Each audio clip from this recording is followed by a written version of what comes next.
भगवान कोई प्लानिंग करता नहीं है, ना भगवान को प्लानिंग की जरूरत है। प्लानिंग सिर्फ इंसान किया करते हैं जी। पंडित ब्राह्मण किया करते हैं। आपका भगवान का कंसेप्ट ऑलमोस्ट या क्या समझ में आया, क्लियर कितना हुआ? तो भगवान से जुड़ा हुआ जो मेरा कॉन्सेप्ट था वो चीज तो मेरे को मतलब इतना मुझे समझ में आया कि ये सब हमारी ही क्रिएशन है। अपने अपने इंटरेस्ट के हिसाब से हमने उस क्रिएशन को घटाते बढ़ाते रहते हैं, किसको अपडेट मतलब किसको लाना है सेंटर पे, किसको नहीं लाना है। भरोसा एक अलग चीज होती है और वो फिर समर्पण वाले कैटेगरी में आ जाती है जो आपने कल मुझे बताया था। समर्पण, और वो समर्पण मुझे लगता है कि वो भी एक तरीके का जादू है।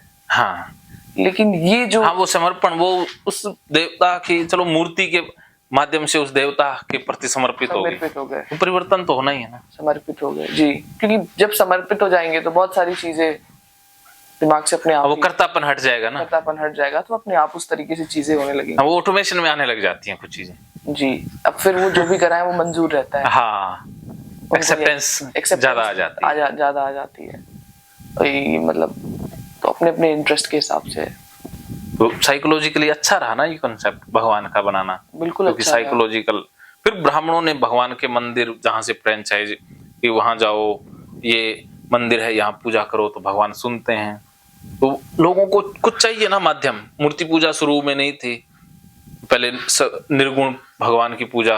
हाँ सर, सगुण निर्गुण का कॉन्सेप्ट, जैसे अदृश्य भगवान को एक वो मानते हैं, जैसे सगुण कुछ लोग मानते हैं, कुछ लोग निर्गुण बोलते हैं कि भगवान का कोई रूप नहीं है। तो ये सारे कॉन्सेप्ट्स भी तरीके भगवान का ना कोई रूप है और सारे रूप भगवान के हैं जी। सबने वो सब उन्हीं से तो बनाया है। हाँ, सब उन्हीं से बना है। हम सभी भगवान के रूप हैं। हाँ, भगवान की हजारों मूर्तियां हैं और मूर्ति उससे बनी है जो अदृश्य है। तो अदृश्य भी भगवान है, मूर्ति भी भगवान है, सब कुछ वही है। लेकिन एक वो ये आधी बात कहते हैं ना कि वो सोचते हैं ये पत्थर ही भगवान है। अरे पत्थर तो है ये, बाकी भी सारी चीजें भी भगवान है। सब भगवान, हाँ, कण कण में है, सब में भगवान हुआ ना। क्योंकि मतलब कड़कड़ में भगवान वाला कॉन्सेप्ट भी कई लोग सर नहीं मानते कि कड़कड़ वो एनर्जी का रूप है ना। देखो एनर्जी है, सब चीजें एनर्जी से बनी है जी। तो एनर्जी भगवान है जी। तो बताओ फिर कण कैसे अलग हो जाएगा? एवरीथिंग इज गॉड, फिर तो कहां पर जाएंगे ना। पूरे सारा ऑटोमेशन नहीं हो गया ना, सब चीजें परिवर्तन के दायरे में आ रही हैं, सब चीजें गतिमान हैं। तो गतिमानता के नियम को ही भगवान माना जाता है ना। भगवान इस पूरे होल कंसेप्ट, होल सिस्टम को कहा जाता है, किसी व्यक्ति विशेष को नहीं कहा जाता है। तो व्यक्ति विशेष को कहना वो गलत हो जाता है ना। मतलब वहां तक ये चीजें सही रहती हैं जहां तक आपका जैसे साइकोलॉजी जो भी है थी, लेकिन जहां से हम डरना स्टार्ट कर देते हैं वो गलत हो जाता है। ये नहीं करेंगे तो भगवान नाराज हो जाएंगे। जब हम उसके अंदर मानवीय गुण आरोपित करते हैं तब समस्याएं क्रिएट होती है, क्योंकि मानव को अच्छा भी लगता है, बुरा लगता है। तो फिर हमें लगने लग जाता है भगवान को अच्छा बुरा भी लग रहा है, अब भगवान सजा दे देंगे। और उसको इतना शक्तिशाली दिखा दिया है तो सजा से डर भी लगता है। अब भगवान मेरे को सजा दे के दिखाए, मैं चैलेंज कर देता हूं भी मेरी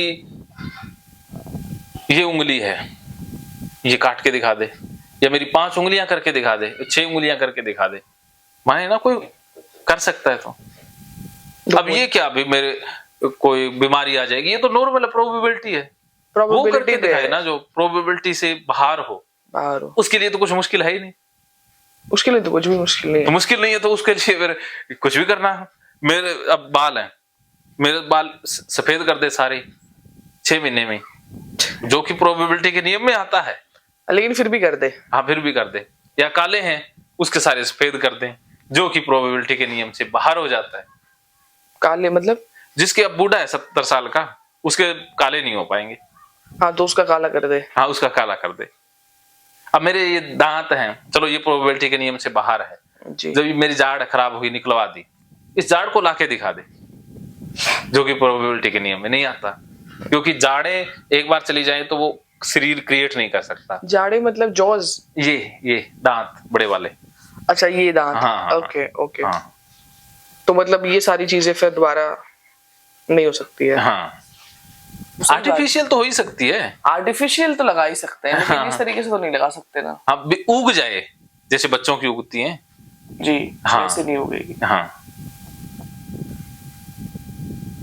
तो अंत में सर ये जो भरोसे वाली चीज है, समर्पण वाली चीज ही काम करती है। हाँ, समर्पण का फायदा फिर गलत उठा लिया गया ना। जैसे कि अब पंडित मौलवियों ने भी समर्पण है, भगवान नाराज हो जाएंगे, तो उसके अंदर डर भी तो आ गया ना। उस डर का उन्होंने अपने बिजनेस के लिए प्रयोग किया कि हमें इतना चढ़ावा दो, इतना पैसा दो, तो हम नाराजगी दूर कर देंगे। नहीं, वो पैसा इंसान की जरूरत है, तो भगवान की जरूरत थोड़ी ना है। वो पैसे से खुश हो जाता है। और कोई दारू पीने वाला है बाबा, तो वो बोतल चढ़ाने से खुश हो जाता है। अब किसी के घर में आटा नहीं है, तो आटा चढ़ाने से खुश हो जाएगा। पंडित को जो चाहिए घर में सामान नहीं है, तो वो भगवान से यजमान से लेके आएगा ना, तो कहेगा भगवान को जा रही है, जा तो पंडित को ही रही है ना। अब भगवान के घर में थोड़ी ना आटा खत्म हुआ है। लेकिन लोग कहते हैं इसमें कि हम तो श्रद्धा भाव से दे दिए भगवान को, अब वो ले जाके कुछ भी करे। हाँ, ऐसे बोलते हैं लोग ना। श्रद्धा भाव नहीं है, ये अंधभक्ति है। अंधभक्ति है, श्रद्धा कहाँ है। हाँ, कुछ भी करे, इसी का तो फायदा उठाया गया है। चालाक ब्राह्मण बहुत चालाक है, हम बहुत भोले हैं, इमोशनल है। हमारे इमोशन को हम इमोशनल रीजनिंग करते हैं, हम भावनाओं में बह जाते हैं। खास करके महिलाएं और पंडितों ने महिला को पहले पकड़ लिया।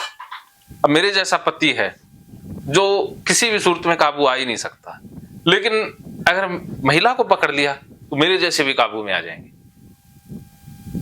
सही बात है, सही बात है। अब पंडित ने कह दिया और वो मेरी पत्नी विश्वास में आ गई, तब मैं क्या कर सकता हूँ? आप कुछ नहीं, मतलब ऐसा है, मतलब कोई ऑप्शन ही नहीं। इतना सब कुछ होते हुए भी ऐसा है। या दो ही ऑप्शन हो गए, या तो झगड़ा होगा, समझाना उसको बहुत मुश्किल हो जाता है, जो कि समझाया जा सकता है, उसको विश्वास में लिया जा सकता है। लेकिन पंडित इतना जाल फैलाते हैं कि मेरा भी वो काम नहीं करता है। होता है ना, बिल्कुल होता है। तो आदमी को वो पकड़ते ही नहीं है, मेरे जैसे उससे भाग जाते हैं। उसको पता है इसकी वजह से ना, एक राजा की जो जान है वो तोते में रहती है, तो उसको मारा ही नहीं जा सकता था क्योंकि उसकी जान तो तोते में है। तो वो बहुत शक्तिशाली हो गया था ना, कोई भी उसके सामने जाए तो हार जाए। तो फिर पता लगा रही उसकी जान तो तोते में है, तो तोते को पकड़ लिया, राजा अपने आप काबू में आ गया। तो ऐसे ही जो मेरे जैसे पावरफुल लोग हैं, उनकी जान उनके घर वालों में अटकी रहती है कहीं ना कहीं, क्योंकि अब शादी कर ली तो कहीं ना कहीं तो जिम्मेवारियां आएगी ना, तो उसी चीज का वो फायदा उठाते। नहीं तो सर, मतलब बुद्धिमानी तो यही कहती है ना, जैसे बुद्धि अगर प्रयोग करे कि आपको झगड़ा नहीं करना है, उनको उनके बिलीफ पे रहने देना है, आपको अपना काम करना है। हाँ। कहीं ऐसी चीज आए जो कॉन्फ्लिक्ट आए, जहाँ पे ऐसा लगे कि वो कुछ आपसे, मान लीजिए कोई कुछ कह रहा है, तो आप उसको कर दीजिए। उसमें करने में क्या है, करना अलग चीज है, मानना अलग चीज है। कई बार मेरे घर पे भी होता है, ये मत करो सैटरडे है, ये मत करो थर्सडे है।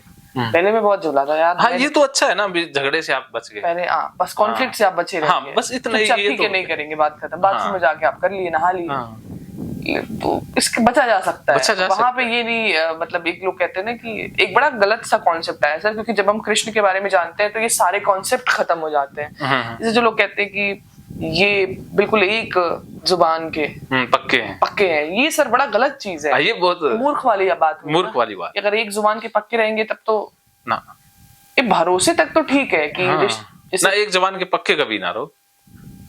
परिस्थितियों के हिसाब से सारी चीजें बदल जाती हैं। परिस्थितियों के हिसाब से पक्के रहो ना, कि जैसी परिस्थिति आएगी वैसा ही करेंगे, काम करेंगे। हाँ, यही कृष्ण नीति है। कृष्ण नीति तो यही है। हाँ, वो राम नीति है। वो राम नीति वाली चीज सर, राम बड़े सीधे भोले इंसान है जी, इसीलिए ज्यादा दुख उन्हीं के जीवन में आते हैं। राम का जीवन दुखी जीवन, रसहीन जीवन, वीरान जीवन, कोई रंग नहीं है। मर्यादा पुरुषोत्तम राम, मर्यादा के इर्द गिर्द है उनका जीवन, मर्यादा से बंधा हुआ है, बंधे हुए हैं। वो मर्यादा लोकलाज के खिलाफ जा ही नहीं पाएंगे जी। वो पत्नी को छोड़ देंगे, लेकिन लोकलाज त्याग नहीं सकते। सब कुछ छोड़ सकते हैं, अग्नि परीक्षा व्रत की ले सकते हैं। कृष्ण होते तो 2-4 और पत्नियां ले आते, छोड़ने वाले थे क्या? वो तो दूसरों की भगा लाते हैं। जी हाँ, कृष्ण लोकलाज में नहीं जीते, वो प्रेम के पुजारी हैं। जहां प्रेम है, चाहे किसी की पत्नी हो, प्रेम करती है, चल अपने को मंजूर, तेरे को मंजूर, मेरा तो हाँ ही है। जबरदस्ती नहीं करते हैं कृष्ण। नहीं सर, तो वही बात है कि परिस्थितियों के हिसाब से काम करना ही ज्यादा हाँ बुद्धिमानी है। हाँ। मतलब आप एक वचन दे दिए किसी को, ना ना ना, एक वचन नहीं, वो तो वचन देंगे, अगले क्षण बदल देंगे। बदल देंगे। वो कहते हैं भूल गया जब की बात थी, अब ये आ गया, अब ये ठीक है। क्योंकि उनका मकसद ये था कि अंत तक मुझे हाँ मतलब एक मानवता भी स्टेब्लिश करना था, अब और उनका अपने आप लक्ष्य बहुत पवित्र था। को पवित्रता, अपने आप सर्वहिताय सर्वसुखाय, सर्वहिताय। मानवता के पुजारी थे। जी सही दिशा मानव, असली साइकोलॉजिस्ट काउंसलर तो कृष्ण कृष्ण ही थे। मैं जितना भी सीख पाया उनसे ही सीख पाया, अंश मात्र भी कृष्ण चेतना के तो अंश मात्र भी नहीं हो सकते, लेकिन जितना समझ पाया अपनी बुद्धि से, मन से, विचारों से, चेतना से, उतना अद्भुत लाभ हुआ। जी, क्योंकि भगवान वाला कॉन्सेप्ट तो वो अभी क्लियर है। चलिए एक बार विराम देते हैं, फिर ठीक है, से ठीक है। अगले सवाल पर चलते हैं। ठीक। तो इस पर फीडबैक दीजिए, आपकी प्रॉब्लम अब कितनी रिकवर हुई महसूस हो रही है? मुझे भगवान वाले और आत्मा परमात्मा वाले कॉन्सेप्ट पे तो मेरी जो भी डाउट्स थे वो मेरे को क्लियर हुए। जो भी ओके। मेरे मन में ऐसे सवाल आते थे आत्मा परमात्मा को, वो तो हो गए, निकल गए। जी वो तो अभी है। अब उसकी जगह क्या? मेरे पास बहुत लंबी लिस्ट है। अच्छा, पूरी तो हो जाएगी ना आज? हाँ आज हो जाएगी अगर हम लोग करेंगे तो। फिलहाल मेरे 3 क्वेश्चंस हुए हैं। हाँ मेरे पास अभी 8 क्वेश्चंस और हैं, क्योंकि कल आपने 3 और बढ़ा दिया था। हाँ, अब ये 2 सवाल थे, इनके जवाब बहुत लंबे हैं। लंबे लंबे थे अब उतने लंबे नहीं आएंगे, जी, क्योंकि अब तो मिनटों में ही 5-10 मिनट में समाप्त होने वाले सवाल हैं। क्योंकि इनको खोल के बताना जरूरी था, ये जड़ थी। अभी भी जो मैं बता सकता था वो एक दिन लग जाता पूरा, फिर भी हमने बहुत ज्यादा फास्ट की है चीजें। जी ये एक दिन में भी ये कंसेप्ट बहुत लंबा है ना। धीरे धीरे अगर चलता मैं सदियों के हिसाब से, युगों के हिसाब से, तो कुछ स्किप किया, कुछ पकड़ा, ऐसे आगे हम चलते गए, लेकिन कंसेप्ट क्लियर हो गया, ये अच्छी बात है। जी ये हमारा लक्ष्य यही था, लक्ष्य क्लियर होना चाहिए। जी ओके ओके। तो मानो तो मौज, वरना समस्या रोज हर रोज।